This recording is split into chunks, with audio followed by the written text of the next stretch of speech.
The world changes at 6:17 a.m. without announcement or sound. It happens between breaths, between keystrokes, in the narrow pause where routine usually lives. Phones vibrate once, then hesitate. A traffic signal blinks red, red again, then holds. Somewhere inside a data center, a clock slips out of sync and the day tilts. The first to notice are not leaders but systems. A regional power operator watches a dashboard refresh twice, with different answers. An air traffic controller hears a soft chirp where a clearance should be. A bank's overnight batch finishes on time, yet the numbers feel wrong, like a ledger written in a language that has changed overnight. At street level, morning continues. Coffee machines hiss. Doors unlock. Trains arrive with practiced punctuality. People move with the confidence of habit, trusting the invisible lattice that carries them. The city hums, unaware that the hum has thinned. By 6:29 a.m., the lattice strains. Cellular networks queue messages they cannot route. Authentication servers ask for proofs that never arrive. A hospital's digital charting system loads yesterday's files, then refuses to save today's. The staff adapts quietly, writing by hand, assuming a fix will come. It does not come. A newsroom producer senses it first as delay. Scripts load slowly, then stall mid-paragraph. The teleprompter freezes on a sentence about weather. The anchor keeps speaking, voice steady, eyes flicking to the corner where words should scroll. The broadcast continues, but the cadence is off, like a heart skipping beats. At 7 a.m., markets open and immediately close themselves. Safeguards trip. Trades halt. The mechanism designed to prevent panic does its job so well that it creates a different unease. Money still exists, but it cannot move. The idea of value becomes abstract, suspended. In an airport concourse, departure boards lock into place. Gate numbers remain assigned to flights that no longer have permission to depart. Pilots sit with hands folded, waiting for clearance that flickers and disappears. The sky stays quiet, an absence loud enough to notice. A city operations manager watches traffic cameras fill with hesitation. Lights flash yellow, then dark. Intersections negotiate themselves through eye contact and hand gestures. Horns do not blare. People slow, lean forward, listen. The city learns a new posture. By 7:42 a.m., the first blackout arrives, not as darkness, but as dimness. Windows fade unevenly. Elevators stop between floors and wait. Generators cough awake in hospitals and municipal buildings, a sound like reassurance, thin but present. Emergency services feel it as friction. Calls arrive late. Locations wobble. Radios hiss between words. Dispatchers repeat instructions carefully, aware that clarity is now a resource. The work becomes heavier, though the load appears the same. At 8:15 a.m., a grocery store's checkout freezes with a cart half full. The cashier smiles, apologizes, tries again. Cash drawers open manually. Cards fail politely. Shelves remain stocked, but hands linger longer on water, batteries, canned food. The crowd does not surge. It calculates. Rumors travel faster than facts. Screenshots circulate of error messages stripped of context. Anonymous accounts speak with certainty. A foreign adversary. A test gone wrong. A glitch cascading. The word attack appears, then disappears, then appears again, gaining weight each time. Inside a government building with no windows, a small group stands around a table lit too brightly. They speak in measured sentences. They choose words like irregularities and anomalies, avoiding the sharper terms already forming in their minds. A decision is made to say little and do more, though doing more now means sealing doors. By late morning, the internet thins. Some regions remain fluid. Others fall silent. Messages arrive out of order. Videos buffer into stillness. The shared world fractures into pockets, each pocket convinced it is the center. At noon, the sun is strong and ordinary. Offices attempt to work offline. Meetings happen without screens. Paper returns. Pens scratch. The future shrinks to the size of the afternoon. A military analyst watches a map where friendly networks blink into defensive modes. Firewalls rise like walls at dusk. External links sever. Satellites adjust their attitudes, subtle as birds shifting on a wire. No announcement follows. Silence becomes policy. Rush hour arrives into confusion. Highways empty where they should be full. Buses idle, engines off, drivers listening to radios that whisper static and half phrases. The city waits, balanced on its heels. As evening falls, the lights do not fully return. Skylines lose their edges. Stars appear where they have not been seen in years. Phones buzz with emergency alerts and stop mid-sentence. People stand on balconies and sidewalks, looking up, then down at screens that offer nothing. The night settles, deeper than expected. The hum that once filled it is gone. In that quiet, an understanding spreads without words. This is not a glitch that passes. This is a hand on the switch, and it has not let go. In apartments, routines adapt. Candles replace lamps. Stairs replace elevators. Neighbors exchange nods that carry questions they do not ask aloud. Refrigerators are opened, then closed, as if conserving cold might conserve certainty. Children sense the change and grow quiet, listening to adults listen. Across borders, counterparts mirror the same dashboards and the same doubt. Time zones blur as sleepless teams trade fragments of insight. They see patterns that suggest intention, patience, rehearsal. The realization does not spark panic. It settles like frost. At 11:30 p.m., a final briefing circulates among a small circle. It is careful and brief. It acknowledges disruption, confirms investigation, promises updates. It does not say what has already been understood, that recovery systems are being tested, gently, as if by fingers learning a lock. Midnight passes without ceremony. The date changes, but the condition does not. In the darkness between updates, the city exhales and waits. Somewhere unseen, code continues to move, quiet and deliberate, feeling for the next point of pressure. And as the night deepens, the thought becomes unavoidable, shared without being spoken. This first silence is the opening note. After midnight, the city does not sleep. It listens.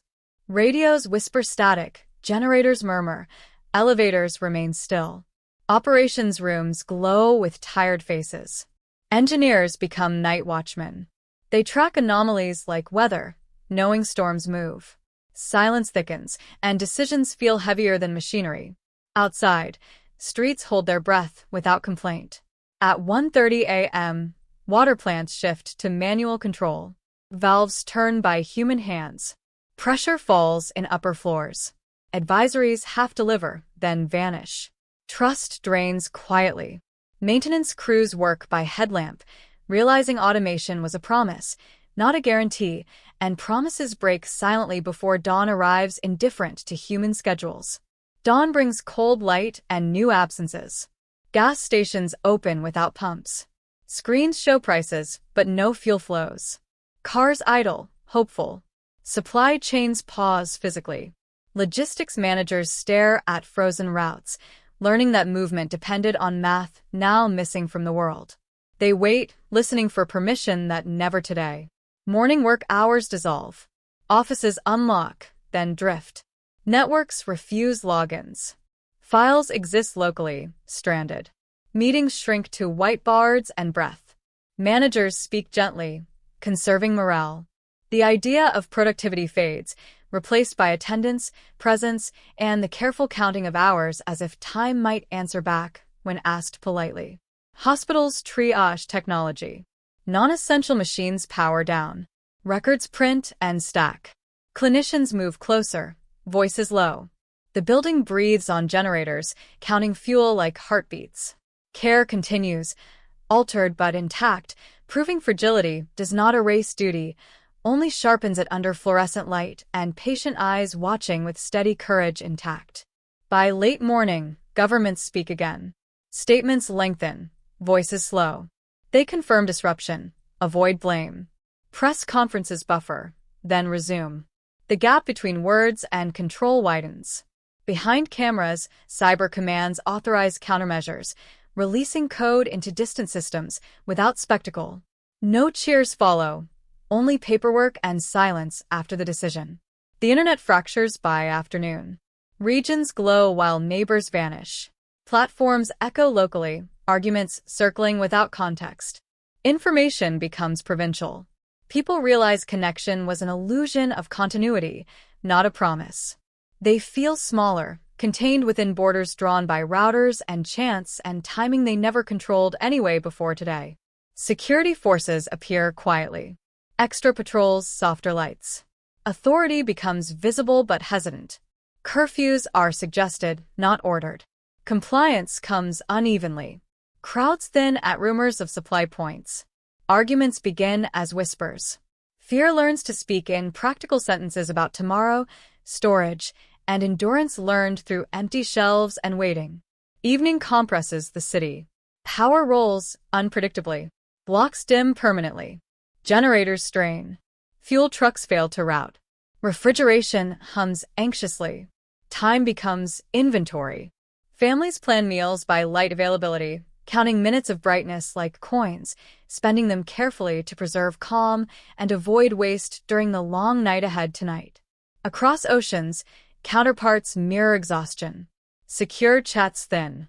Translation delays distort tone. Analysts compare notes and see intent. This pressure is deliberate paced. The knowledge settles without shouting. Preparation replaces denial. The war is named quietly, then treated as weather arriving steadily despite forecasts and hope for quick relief today. Night returns heavier. Skylines flatten into blackness. Radios murmur official phrases and empty pauses. Emergency alerts stagger and stop. People learn the sound of their buildings. Pipes click. Floors creak. The absence of hum becomes a presence, instructive and cold, teaching patience, restraint, and uneasy attention to every waiting room. Before dawn again, a coordinated probe lands. Recovery systems misbehave. Backups disagree. Restarts fail politely. Engineers feel the lockpick touch tumblers. The adversary is learning defenses. This is not vandalism. It is practice, patient and precise, probing resilience under darkness without revealing fingerprints or triggering alarms yet anywhere visible tonight. Morning breaks into fatigue. The sun finds cues. Water advisories spread unevenly. Boyle notices conflict. Trust thins further. People adapt with kettles and caution. Each workaround becomes a ritual, small proofs that life can bend without breaking, yet while wondering how long bending can last before fractures, exhaustion wins, finally. By afternoon, leaders speak of duration. Weeks, not days. The phrase lands with weight. Planning horizons expand. Rationing is discussed without naming it. The public senses a future narrowing, trading spontaneity for endurance, speed for safety, trust for verification in transactions both digital and human now constantly, cautiously, repeatedly, everywhere. Cities change behavior. Movement slows. Windows glow sparsely. Conversation shortens. Watching replaces doing. Energy is conserved instinctively. The social contract tightens, then frays at edges. People measure one another carefully, weighing need against scarcity without saying so aloud, fearing words might accelerate loss in rooms already thin with patience today. Evening briefings turn practical. Battery care. Water storage. Travel limits. The tone is parental, restrained. Citizens listen, noting omissions. The spaces between sentences grow instructive. What is not promised matters more than what is, shaping expectations downward toward endurance rather than restoration. Soon as nights lengthen, lights fade, patience thins. Night settles again. The grid holds in fragments. A few neighborhoods shine, like islands. Elsewhere, candles define rooms. Radios crackle with coordinates and care. The city's heartbeat slows audibly, a measured tempo replacing the old, relentless thrum felt in chests, not devices anymore across quiet blocks, homes, shelters, stairwells, hallways. Across networks, defenders notice something else. The probing pauses. A breath is taken. Silence returns, intentional. It suggests confidence. The sense of being studied intensifies. This is a contest of patience, and patience favors whoever planned first with resources ready and exits mapped beyond visible horizons, unseen safeguards, deeper layers. Near midnight of the second day, exhaustion peaks. Sleep comes in fragments. Dreams repeat error tones. People wake to check darkness. The waiting becomes active, sharpened. Everyone senses the hinge approaching, the moment when testing ends and consequence begins, though no clock announces its arrival with certainty, warning, or delay. In the deepest hours, screens briefly flicker alive in operations rooms. A new pattern emerges, elegant and ominous. Recovery paths close simultaneously. The truth settles without ceremony. This pressure was rehearsal. The real movement is next, and it will not pause for daylight, diplomacy, or human comfort ever again ahead. At 3 a.m., the third day begins with intention. Systems fail together now, not in accidents, but in patterns.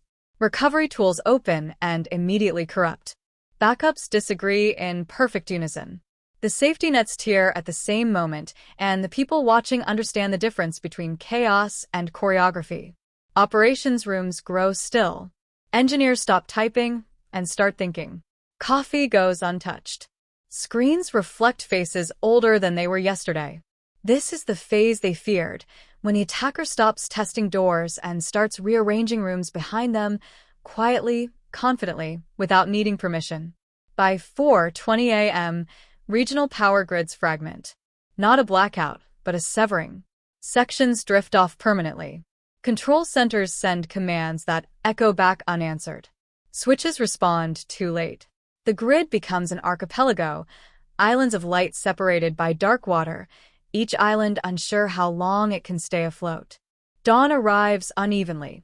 In some cities, light reveals streets already changed. Signals hang dead. Transit does not attempt to resume. Commuters do not gather. The absence of movement becomes the morning's defining feature, a collective understanding that the rules of the previous days no longer apply. Hospitals count fuel again. Generators sound strained, their rhythm irregular. Administrators calculate procedures in hours instead of schedules. Elective becomes impossible. Urgent becomes selective. Care continues, but the margin narrows, and everyone inside the walls feels the clock pressing closer, without making a sound. At 8 a.m., governments lose reach. Communication cannot scale. Messages land in some regions and vanish in others. Authority fractures along connectivity lines. The idea of a single instruction dissolves. What remains are local interpretations, improvised and earnest, each trying to protect what it can see. Financial systems enter suspension not with alarms, but with notices. Indefinite. The word spreads slowly. Currency still exists, but meaning drains from it. Transactions revert to trust and proximity. The global economy does not crash. It simply stops moving, like a body under anesthesia.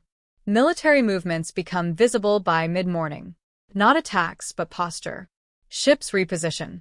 Airspace tightens. Satellites adjust. The digital war casts physical shadows now, long and unmistakable. Civilians watch skies that remain empty and feel no comfort in the quiet.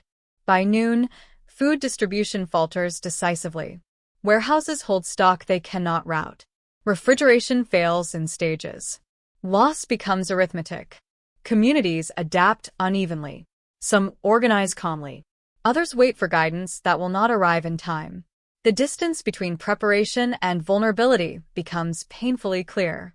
Leaders address the public again. Their voices are slower, lower.